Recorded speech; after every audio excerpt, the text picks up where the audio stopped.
అధికార పార్టీలో ఉన్నటువంటి జనసేనకు సంబంధించినటువంటి లీడర్ రాయపాటి అరుణ గారు ఇస్తే బాగుంటుందని నేను అనుకుంటున్నాను. ఎందుకంటే మీరు ప్రతిపక్షంగా ఉండి మీరు అడిగినటువంటి ప్రతి క్వశ్చన్ కి సమాధానం వాళ్ళు చెప్తే బాగుంటుందేమో. అరుణ గారు, ఇప్పుడు శ్రీనివాస్ రెడ్డి గారు చేసినటువంటి అలిగేషన్స్ కావచ్చు, ఆయన చెప్పినటువంటి మాటలకి మీ సమాధానం ఏంటి? సార్, దుర్గమ్మ దగ్గర పవన్ కళ్యాణ్ గారు చేసినటువంటి ప్రసంగం వీళ్ళకి ఫస్ట్ నుంచి వీళ్ళకి ఏం కావాలో ఆ రెండు ముక్కలు ఎత్తుకుని మాట్లాడడం అలవాటు కాబట్టి వైసీపీ వాళ్ళకి, అందుకే జనం అట్లా కూర్చోబెట్టారు. ఇలా వీళ్ళకి ఇంకా రిలీజ్ అవ్వలేదు. ఫస్ట్ ఆయన క్లియర్ గా మాట్లాడింది వక్ఫ్ బోర్డు ఎలా ఉందో ఒక ముస్లింలకి, దానికి సంబంధించి మత పెద్దగా ఎలా ఉంటారో, అలాగే క్రిస్టియన్లకి ఎలాగ మత పెద్దలుగా ఉంటారో, హిందూ ధర్మానికి కూడా ఒక సనాతన ధర్మం, సనాతన బోర్డు అనేది కావాలి క్లియర్ గా. అలాగే చర్చిల్లో హిందువులను ఎలో చేయరు వాళ్ళ క్రతువులు నిర్వర్తించడానికి, అలాగే మసీదుల్లో కూడా హిందువులను ఎలో చేయరు వాళ్ళ యొక్క ధర్మాన్ని వీళ్ళ ద్వారా చేయించడానికి. కానీ ఓన్లీ హిందూ దేవాలయాల్లో మాత్రమే ఎందుకు అన్య మతస్థులకు అవకాశం ఇస్తున్నారు? హిందూ ధర్మాన్ని ఎందుకు అపవిత్రం చేస్తున్నారు? ఎవరి మతాన్ని వాళ్ళు ఫాలో అవ్వాలి, ఇతర మతాలను గౌరవించాలి. కాబట్టి రాష్ట్ర వ్యాప్తంగా హిందూ ధర్మం వీళ్ళు ఒక సర్టన్ టైం నుంచి టైం వరకు అపహాస్యానికి గురైంది. డెఫినెట్ గా కారణం వచ్చేటప్పటికి మతం పట్ల చిత్తశుద్ధి లేని వ్యక్తులు లౌకికవాదాన్ని లౌకికవాదంగా ఫీల్ అవ్వకుండా కేవలం చిన్న మతాల మీద దాడులు జరిగితేనే పెద్ద ఎత్తున స్పందించాలి, పెద్ద శాతంగా ఉన్నటువంటి హిందూ మతం మీద దాడి జరిగితే మాత్రం ఎవరు నోరెత్తకూడదు అన్నటువంటి ఒక భావజాలాన్ని జనాలు తీసుకొస్తున్నారు. కాబట్టి ఇది తప్పు పద్ధతి అని చెప్పేసి ఆయన క్లియర్ గా మూడు మతాలకు సంబంధించినటువంటి మత పెద్దలు, మత ఆచార వ్యవహారాలకు సంబంధించినటువంటి ప్రసంగం పూర్తిగా చేశారు పవన్ కళ్యాణ్ గారు. ఆ ఎండ్ స్టార్టింగ్ నుంచి ఎండ్ వరకు ఆ ప్రసంగం రోడ్ల మీదకి రావాలని పిలిపించారా లేదా? హిందువులు ఎక్కట్లేదని అన్నారా లేదా? రెచ్చగొట్టారా లేదా? దానికి సమాధానం చెప్పండి. ఈ రెండు ముక్కలు పోపు గారు పేరెత్తారా లేదా? మక్కా మసీద్ పేరెత్తారా లేదా? నేను చెప్పాను ఇప్పుడు క్లియర్ గా. నేను చెప్పింది కూడా వెళ్ళలేదు, మీరు పవన్ కళ్యాణ్ గారు చెప్పింది ఎలాగో వెళ్ళదు. ఇప్పుడు నేను చెప్పింది కూడా వెళ్ళదు ఈ ప్యానెల్ లో కూడా. బిఫోర్ మీరన్న ఈ రకంగా డిబేట్ వల్ల ఏం ఉపయోగం అండి? ఈ రకంగా మతాల ప్రస్తావన, మతాల పేరుతో డిబేట్ జరపడం ఏం ఉపయోగం అండి? ఏమి అవసరం ఏమిటి ఇప్పుడు రాష్ట్రంలో?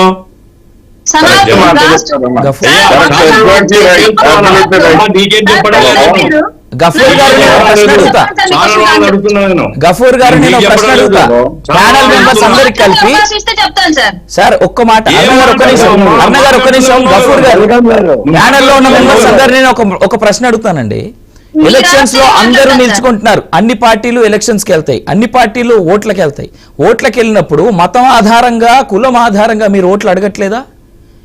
ఏ భారతదేశంలో 70% నుంచి 80% వరకు ఉన్నటువంటి హైందవుల యొక్క సంస్కృతి గాని, ఆ హైందవుని ఫాలో అవుతున్నటువంటి భక్తుల యొక్క విధి విధానాలు గాని మీకు పట్టవా? అంటే కేవలం ఓట్ల కోసం మాత్రమే హైందవులు మీకు కావాలా?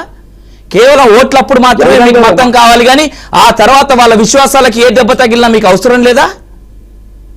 ఇవాళ మాట్లాడుతూ ఒక మాట అన్నారు, అసలు డిప్యూటీ సీఎం ఎలా మాట్లాడతాడు, ఎలా మాలేసుకుంటాడు అనేటువంటిది.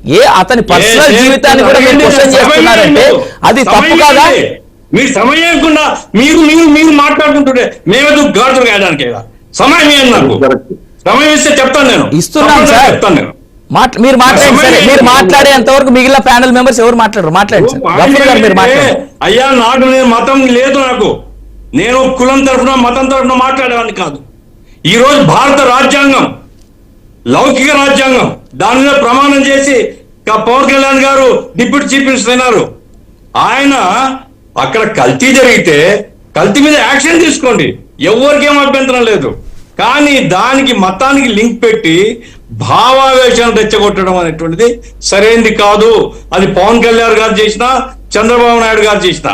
ఇప్పుడు పాయింట్ ఏమిటి? హిందుత్వానికి ఏం నష్టం రాలేదండి. అక్కడ మీరు 369 328 రూపాయలకు కేజీ నెయ్యి తీసుకున్నారు.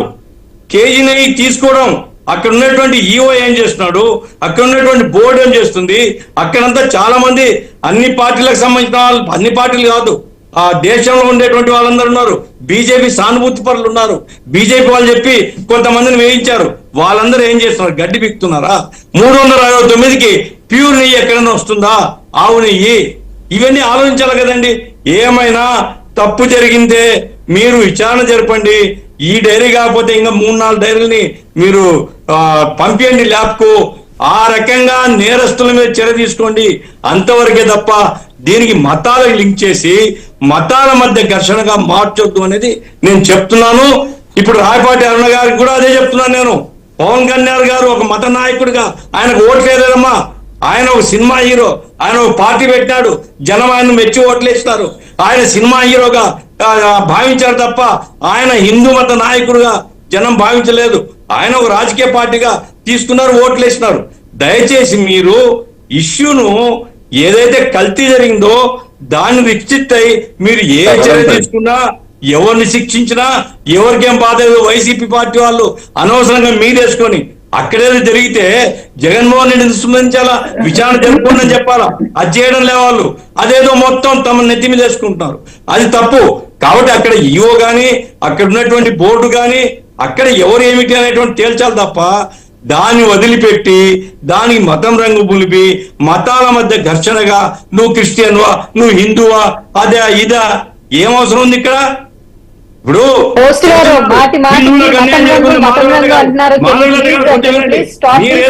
మాధవీలత అంటున్నాను, ఆమె హైదరాబాద్ లో పోటీ చేసినామా అనుకున్నా. మాధవీలత అంటే మీరనేది నాకు తెలియదు. ఇప్పుడు మీరేమంటారు, హిందువులకు అన్యాయం. అమ్మ మీరు మతాన్ని ఉపయోగించుకునే అధికారం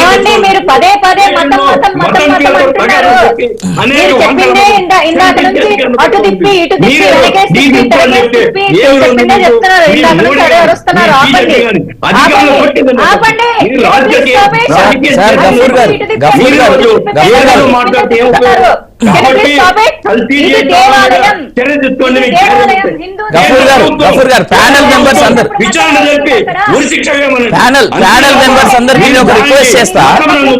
గఫూర్ గారు, మాధవీలత గారు ఒక్క నిమిషం, మాధవీలత గారు ఒక్క నిమిషం, మాధవీలత గారు ఒక్క నిమిషం, గఫూర్ గారు ఒక్క నిమిషం సార్. బాలకోటయ్య గారికి నేను నమస్కరించి చెప్తున్నాను, మీరు పెద్దవారు, ఈ రకమైన ప్రేమలు మీరు బట్టి మీ విలువను కూడా తగ్గించుకోవడం.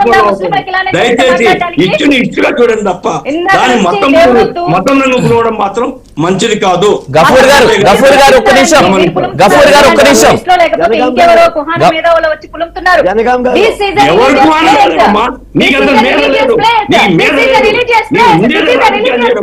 మతాన్ని ఉపయోగించే రోజు దేశాన్ని నాశనం చేస్తుంది మీ పార్టీ. నువ్వు ఎదుగుతుంది నీ సూత్రం చెప్తాను.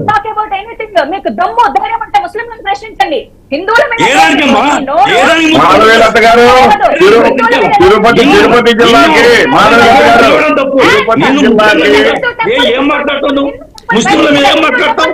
మాధవీలత గారు ఒక్క నిమిషం, మాధవీలత గారు ఒక్క నిమిషం, అలాగే గఫూర్ గారు ఒక్క నిమిషం. మీరు పరిపాలన చేయాలి తప్ప మీరు ఆంధ్ర రాష్ట్రంలో మతవాద వాతావరణం లేదు. ఆంధ్ర రాష్ట్రం అక్కడ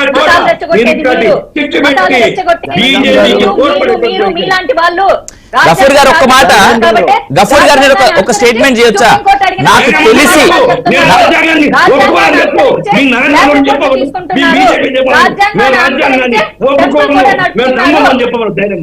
ఏం మాట్లాడుతున్నాం? రాజ్యాంగంలో తోటకూర మానవతం తెలియని మీలాంటి వాళ్ళు కూడా మానవతం ఏం మానవతం? నీకేం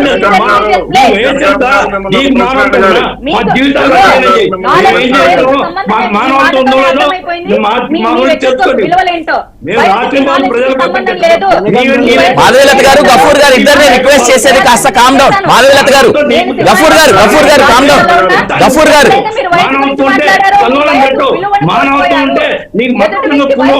ప్యానల్ మెంబర్స్ అందరినీ రిక్వెస్ట్ చేస్తున్నా నేను కాస్త మీరు కామ్ డౌన్ అవ్వమని. ప్యానల్ మెంబర్స్ అందరినీ ఒకసారి నేను రిక్వెస్ట్ చేస్తున్నా కామ్ డౌన్ అవ్వమని. మేడం మాధవీలత గారు ఒక్క నిమిషం, అలాగే గఫూర్ గారు ఒక్క నిమిషం సార్. అసలు మనం మొదలుపెట్టింది ఏంది, మీరంతా కలిసి తీసుకెళ్తున్నది ఎటు? ఒక ఆయనేమో అంటాడు 30,000 మంది ఆడపిల్లలు మిస్ అయ్యారని, ఒక ఆయనేమో అంటాడు దీంట్లో మతాన్ని ఎందుకు తీసుకొచ్చారని. అసలు మొదలైంది ఎక్కడ? కల్తీనే వ్యవహారం మొదలైంది ఎక్కడ? అలాగే కళ్యాణ్ గారు మాల వేసుకోవడం తప్పని మొదలైంది ఎక్కడ? మేము అడిగినటువంటి ప్రశ్న ఏంది, ఇవాళ మన డిబేట్ ఏంది? సనాతన ధర్మంకి ఆయన అట్లీస్ట్ ఇప్పటికైనా ఒక నాయకుడు ఎవరో వచ్చి సనాతన